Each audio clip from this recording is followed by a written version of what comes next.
के जपने का फल अनंत है, आप जो चाहोगे वो प्राप्त हो जाएगा। नाम जप का फल इतना ही है, ऐसा वर्णन करना असंभव है। कहूं कहां लगी नाम बड़ाई, और राम न सकहीं नाम गुण गाई। भगवान के नाम का इतना फल है कि स्वयं भगवान भी यदि नाम के जप का फल का वर्णन करना चाहें तो नहीं कर सकते हैं। नाम ग्रहण करते ही, जैसे गुरुदेव से मंत्र मिला और नाम मिला और आपने नियम लिया कि अब मैं अधिक से अधिक नाम जप करूंगा, उसी समय से भगवान ने आपको स्वीकार कर लिया। जब भगवान ने स्वीकार कर लिया तो अब मेरी दुर्गति कैसे हो सकती है। नाम जैसे भगवान चिन्मय है, जो भगवान का स्वरूप है, सच्चिदानंद रूपाय, सत चित आनंद, भगवान का स्वरूप है सच्चिदानंद में। तो नाम कैसा है, बोले चिन्मय। ऐसा चिन्मय नाम है कि सच्चिदानंद भगवान को अधीन कर ले। सुमिर पवन सुत पावन नामू, अपने बस करि राखे रामू। नाम जप करते हुए हनुमान जी ने भगवान राम को अपने अधीन कर लिया। महाराष्ट्र के संत नाम जप करते हुए एकनाथ जी के यहाँ शिखंडिया नाम रूप धारण करके भगवान ने कई वर्ष उनकी सेवा की, कई वर्ष सेवा की। नाम जप का इतना बड़ा प्रभाव है कि स्वयं भगवान सेवक बन जाते हैं नाम जापक के। नाम दिव्य है, जैसे राधा, राम, कृष्ण, ये अक्षर मात्र नहीं है। इसको जितना आप अपनी जिह्वा से रगड़ोगे, तो जैसे दो लकड़ियों के रगड़ने से, अरण्य मंथन उसे ही कहते हैं, अग्नि प्रज्वलित हो जाती है, ऐसे जिह्वा और नाम के घर्षण से ज्ञानाग्नि प्रकट हो जाती है। दिव्य ज्ञान, दिव्य प्रेम प्रकाशित हो जाता है, जो नाम और जिह्वा दोनों को रगड़ते, राधा राधा राधा राधा। तज्जपस तदर्थ भावनम।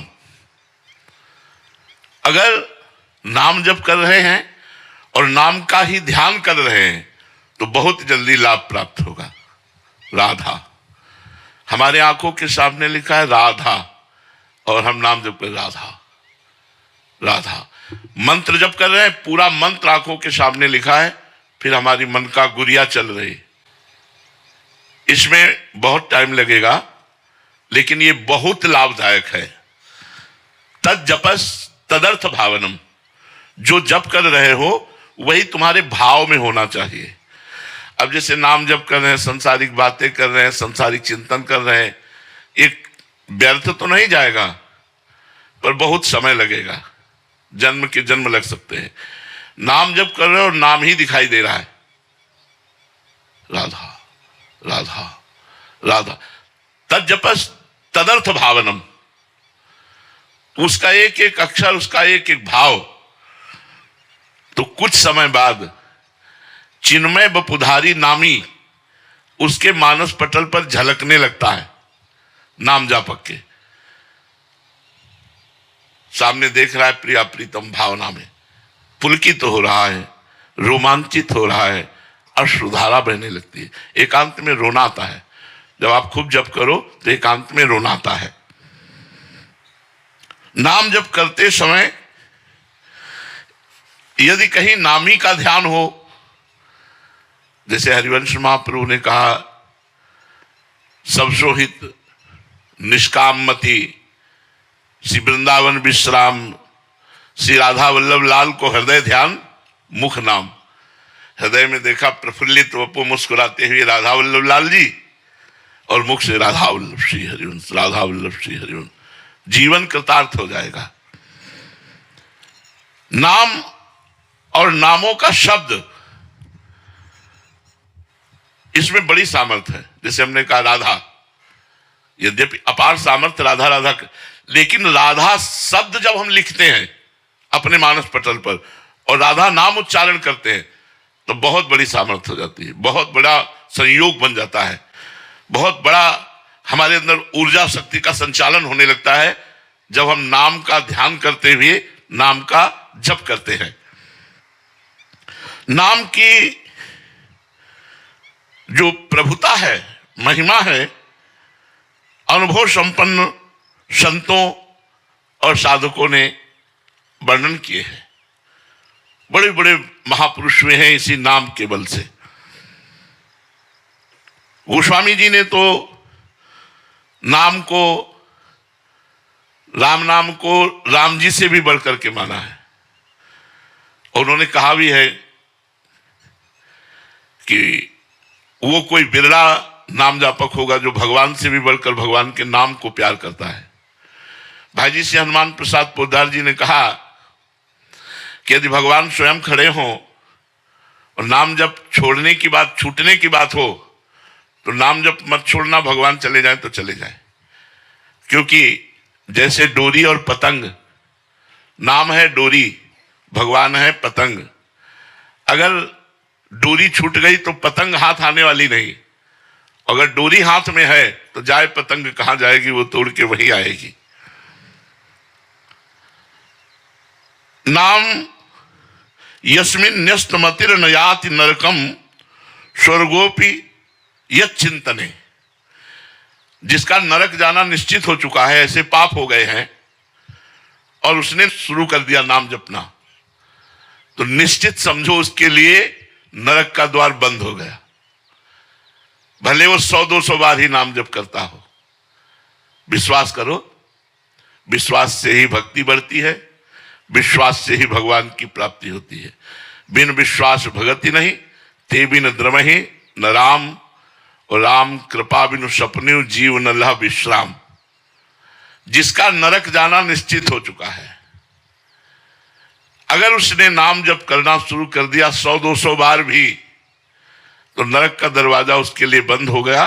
वो कह रहे स्वर्गोपि चिंतने, यदि वो चिंतन करेगा कि मुझे स्वर्ग मिल जाए तो स्वर्ग मिल जाएगा। और विघ्नो यत्र निवेशितात्म मनुष्यो ब्रह्मोपि लोकोत्पन्नः, यदि वो चाहेगा तो ब्रह्मलोक भी प्राप्त हो जाएगा, कोई विघ्न नहीं पड़ेगा। मुक्तिम चेतसि यः, अगर वो चाहेगा तो मोक्ष भी प्राप्त हो जाएगा। स्थितो अमलध्याम पुंसाम ददात्यव्ययः किम चित्रम यदगम प्रयाति विलयम तत्ताच्युते कीर्तिते, अगर वो चाहेगा तो कीर्तिवान भगवान श्री हरि से प्रेम भी हो जाएगा। नरक का दरवाजा बंद हो गया, स्वर्ग चाहोगे तो मिल जाएगा, ब्रह्मलोक चाहोगे तो मिल जाएगा, मोक्ष चाहोगे तो मिल जाएगा, और प्रेम चाहोगे तो मिल जाएगा। कब? जब भगवान के नाम जप का आश्रय ले लिया। कलयुग में और कोई साधना सिद्ध होना बहुत कठिन है। जैसे अष्टांग योग है, सांख्य योग है, बड़ा कठिन है, और उन सबका फल मोक्ष है। बिना श्रम के, बिना कठिनता के, बिना विशेष नियमों के पालन के प्रेम तक की प्राप्ति कराने वाला, मोक्ष प्रदान करने वाला, ब्रह्मलोक प्रदान करने वाला, स्वर्ग प्रदान करने वाला भगवान का नाम है। नाम के द्वारा सैकड़ों जन्मों की पाप राशि को हम भस्म कर देते हैं। ये जो नाम अभी जप रहे हैं आप, और नाम जपने में आपको सुख नहीं मिल रहा है, उसका कारण पूर्व जन्म के पाप है। जब हम हठ पूर्वक निरंतर अधिक से अधिक नाम जप करेंगे तो हमारे इस जन्म के पाप और पूर्व जन्म के भी पाप नष्ट हो जाएंगे। ध्यान से सुनिएगा, बहुत कीमती समय है और बहुत पावन जगह में बैठे हुए हैं। जब आपका अधिक से अधिक नाम जप चलेगा तो इस जन्म के और पूर्व जन्म के पाप, जे ही पाप नष्ट हुए, तभी आपके हृदय में एक आनंद छाएगा, एक अलौकिक आनंद। फिर नाम छोड़ने का मन नहीं होगा। अगर नाम छूटने की बात आएगी तो आपको भय लगेगा, डर लगेगा, जलन पैदा हो जाएगी। तद स्मरणेन परम व्याकुलते थे। यहां तक कि त्रिभुवन की राजलक्ष्मी देने पर भी आधे पल के लिए अपने प्रभु का सुमिरन न छोड़े, वही महाभागवत है। सकृत स्मृतोपि गोविंदो नृणाम जन्म सतहि कृतम। एक बार यदि भाव से बोल दिया गोविंद, तो बोले सैकड़ों जन्मों के पाप नष्ट हो जाते हैं। सकृत माने होता है एक बार। ध्रुवदास जी ने भी कहा है, एक बार जिन नाम लिए हित सो होए अति दीन, ताको संग न छाड़ही ध्रुव अपनो कर लीन। पाप राशिम दहत्याशु तूल राशि मिवानला। बोले उसके पाप कैसे नष्ट हो जाते हैं? जैसे पहाड़ लगा हो रुई का और उसमें आग लगा दी जाए तो एक क्षण में भस्म हो जाता है, ऐसे गोविंद गोविंद हरे मुरारे, गोविंद गोविंद मुकुंद कृष्ण, गोविंद गोविंद रथांग पाणे, गोविंद दामोदर माधवेति। जो भगवान के गोविंद गोविंद, राधा राधा, राम राम, कृष्ण कृष्ण, हरि हरि ऐसे नामों को जपता रहता है तो राशि के राशि पाप उसके ऐसे नष्ट हो जाते हैं जैसे पहाड़ लगा हो रुई का और एक दिया सलाई लगाओ तो पूरा पहाड़ भस्म हो गया रुई का। ऐसे कह रहे हैं तूल राशि मिवा नलहा। तूल कहते हैं रुई को, मिवा नलहा माने अग्नि यु, जैसे अग्नि स्पर्श होते ही वो देर न लगा सेकंड में भस्म हो गया। ऐसे ही भगवान का नाम उच्चारण कर। तो आप प्रश्न कर सकते हैं, हम तो बहुत समय से नाम जप कर रहे हैं, फिर हमारे पाप नष्ट क्यों नहीं हो रहे? क्योंकि हमारे कोई 100 जन्म के ही पाप नहीं है, अनंत जन्मों के पाप हैं। जब से सृष्टि हुई तब से आज तक के हमारे पाप सब जमा है। अगर वो नष्ट हो गए होते तो हमें भगवत प्राप्ति हो गई होती। इसलिए